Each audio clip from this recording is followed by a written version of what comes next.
मारूफ businessman नजम मज़ारी साहब हमारे साथ मौजूद हैं।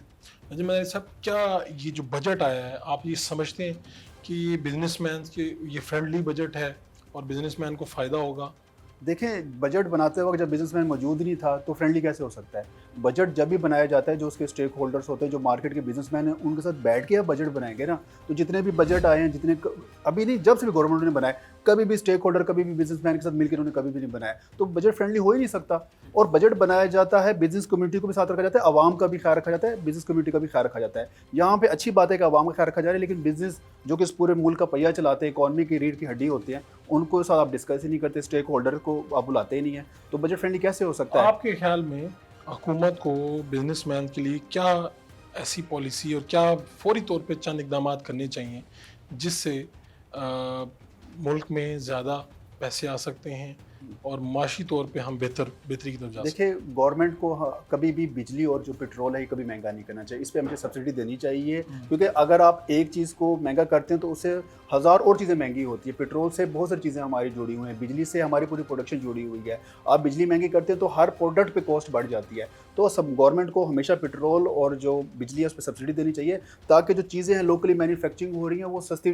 बने। जो सस्ती बनेगी, तभी आप महँगाई के ऊपर काबू पा ठीक। सकते हैं। इसमें अब ये भी देखा गया है कि पिछले सालों में रियल एस्टेट जो इंडस्ट्री है, जी, इसने तो आगे अपनी राह ली या ऊपर गई। जी, बाकी जो इंडस्ट्रीज़ हैं, उनमें कहीं पे हालात कुछ ज़्यादा बेहतर नहीं रहे। जी, आपका आप तो बिज़नेसमैनों में रहते भी जी, हैं, खुद बिज़नेस करते हैं, आपकी इंडस्ट्री है। जी। क्या देखते हैं कि बाकी जो इंडस्ट्रीज़ हैं, उनको किस तरह से उनको फ़रोग़ दिया जा सकता है? देखें, मैं आपका कहने का मतलब ये है कि जो मैन्युफैक्चरिंग है, जो इंडस्ट्रीज़ हैं, वो जी, क्यों जी। डेवलप नहीं सर, देखिए सर, उसका मसला ये है कि रियल एस्टेट के अंदर ज़्यादा कोई डिपार्टमेंट इन्वॉल्व नहीं होते। एक हुँ, एक आध एफबीआर का डिपार्टमेंट इन्वॉल्व है। लेकिन अगर आप मैन्युफैक्चरिंग शुरू स्टार्ट करना करें, तो 500 के करीब तो महकमे आपको आके देखते हैं। तो मुझे बताएँ कि जब इतने महकमे आपके पास आएँगे, तो इतना जो है ना प्रेशर कौन लेता है? तो इसी लोग, ज़्यादा लोग रियल एस्टेट में इसलिए जा रहे हैं, क्योंकि एक डिपार्टमेंट के साथ आपकी डीलिंग है। अगर आप मैन्युफैक्चरिंग करते हैं, आपको सोशल सिक्योरिटी वाले आ जाते हैं, अगर कोई फूड है, वो आ जाता है, अगर आपको मेडिसिन में तो ड्रग डिपार्टमेंट है, ईओआईबी है, पुलिस के अलग, ये महकमे अलग। तो इस वजह से हमारे मुल्क में प्रोडक्शन, मैन्युफैक्चरिंग इसलिए कोई नहीं करता बिज़नेसमैन,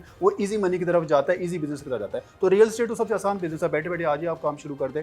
तो मैन्युफैक्चरिंग के लिए आसानी करनी चाहिए थी, गवर्नमेंट को चाहिए था कि जो मैन्युफैक्चरर हैं, उनके लिए आसानियाँ पैदा करें, उनके लाइसेंस के लिए आसानियाँ पैदा करें। जो छोटे स्केल पे जो बिज़नेस करना चाह रहे हैं, उनके लिए लाइसेंस फ्री कर दें, कि हुँ, अगर आप एक छोटे कमरे, छोटे घर से बिज़नेस स्टार्ट करना चाह रहे हैं, तो गवर्नमेंट उनके ऊपर उसी तरह नज़र रखती है, जिस तरह वो एक मल्टीनेशनल ब्रांड पे रखती है। ठीक है। तो उनके लिए थोड़ी अगर आसानियाँ पैदा की जाए, उनको कुछ शॉर्ट लेवल पे लाइसेंस दिया जाए, आसानियाँ पैदा की जाएँ, तो मेरे ख्याल में ये इंडस्ट्री डेवलप करेगी, वरना सिर्फ रियल एस्टेट ही रह जाएगा, बाकी कोई इंडस्ट्री डेवलप नहीं हो सकेगी यहाँ पे। एक आम तासुर ये है कि बिज़नेसमैन अपना टैक्स छुपाता है और टैक्स जो है हुकूमत बहुत ज़्यादा वसूल कर रही है। क्या ये दुरुस्त है? नहीं, टैक्स तो सब देते हैं, टैक्स तो आप भी देते हैं, टैक्स तो मैं भी देता हूँ। और अगर देखिए छुपाते, तो इसमें गवर्नमेंट की नालायकी है ना। अगर कोई छुपा रहा है, तो आप उसको पकड़े, तो हुँ, उसको क्यों नहीं? इट्स मीन कि आपका सिस्टम नाकाम है।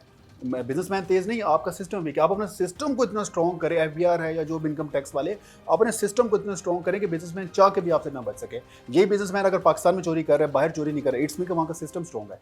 तो ये जो खराबी है, सिस्टम की खराबी है, बिजनेसमैन की कोई खराबी नहीं है। और बिज़नेसमैन टैक्स देना चाहता है। ऑफ कोर्स आप उससे लेंगे, तो वो आपको देगा ना, जब आप उसका प्रॉपर ऑडिट करेंगे, आप उसे बताएंगे इतना टैक्स बनता है, और उसके मद में आपको गवर्नमेंट जो है ना ये फैसिलिटी देती है, सहूलियात दिए देगी। सहूलत देती है, आपका मेडिकल फ्री हो, आपका एजुकेशन अगर फ्री हो, तो बिजनेसमैन क्यों छुपाएगा? बिजनेसमैन ही बल्कि एक आम बंदा भी नहीं छुपाएगा।